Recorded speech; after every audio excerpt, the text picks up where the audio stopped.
Son of legend Chris Eubank Jr. defeats James Degale in a grudge match. Post-fight review.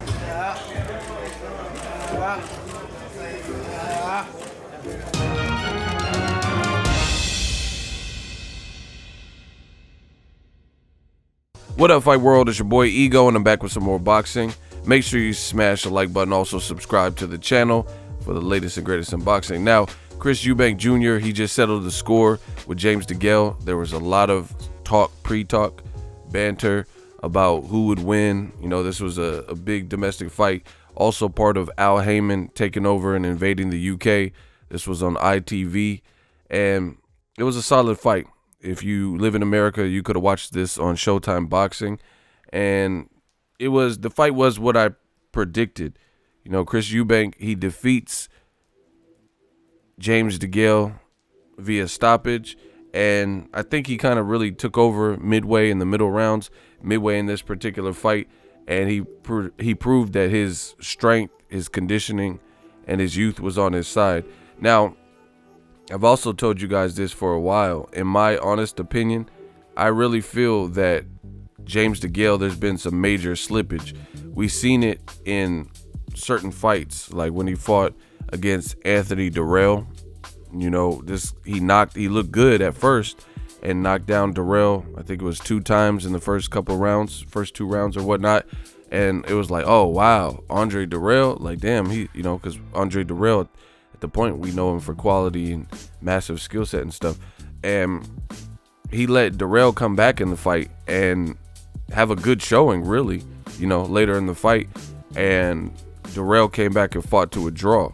So I thought that was a bit weird that he had that much command over the fight early and then didn't really hold it together, And then we seen it with the James Degale Badu Jack. Obviously was one of the fights where I really thought Badu Jack won that fight.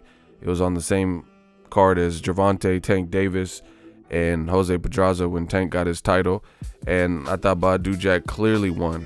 So for me, James Chunky Degale, there's been some clear slippage in his performances. Caleb Truex is another one.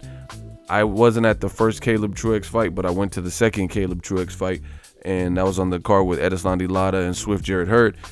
And real talk, I thought Caleb Truex, I only seen it live, full disclosure, but I thought Caleb Truex might have even won that one. So I knew it was going to be an uphill battle. Chris Eubank Jr., he's, well conditioned. He has a good team and, money. So the thing that's important with money and coming from money is resources. So he has access to the Mayweather gym and the best gyms. I'm not saying he pays. I don't know what the arrangement is, but I'm just saying he's able to travel from the UK and go train in Vegas if he wants at the Mayweather gym, or he can go to the finest gyms in the UK or whatever he does. So, that affords you some opportunities. But yeah, Chris Eubank, the scores were closer than I think they should have been. I thought Chris Eubanks definitely won this one. And, he dropped James Degale twice. So there was really no reason for the scores to be close. He had, I think it was his second round and his 10th round, he was like pummeling James Degale. And they have the clip on Twitter, on Showtime Boxing's Twitter. You guys could go look at some of the clips. It's just like James Degale, he seemed gun shy, and he just seems like a shell of his former self. Definitely, being a British gold medalist, he doesn't seem like he has the confidence of a gold medalist with what his fight plans are and stuff.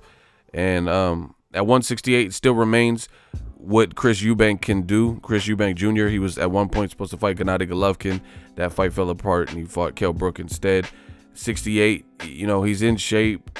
He has a good team, things like that. This is what he said post-fight. He said, I'm back where I want to be, on the top of the food chain, and now I'm coming for all the other belts in the super middleweight division. So I like the attitude, but there's some killers. Caleb Plant looked really sharp to me. Jose Uzcategui, I was at that fight.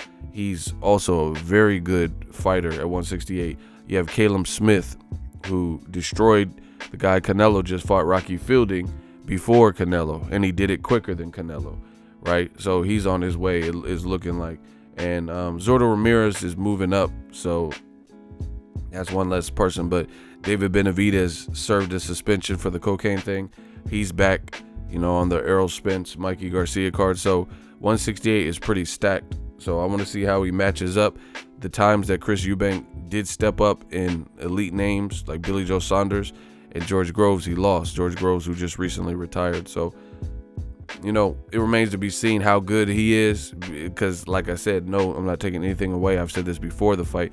I've seen James Degale, and he had been like perpetually slipping performance after performance, like Caleb Truex and stuff like that. He got upset. Caleb Truex, some of you guys don't know, fought Daniel Jacobs at 160 and got stopped, you know. So he was getting stopped, and he got stopped before that, or, you know, before he fought James Degale. And then he fought Degale at 68 and then goes around and beats him and hurts him. And, you know, James Degale looked like he was hesitant to get off. So, you know, I see why James Degale, after he beat Caleb Truex, he dropped the belt, because I don't really see him unifying the division, you know.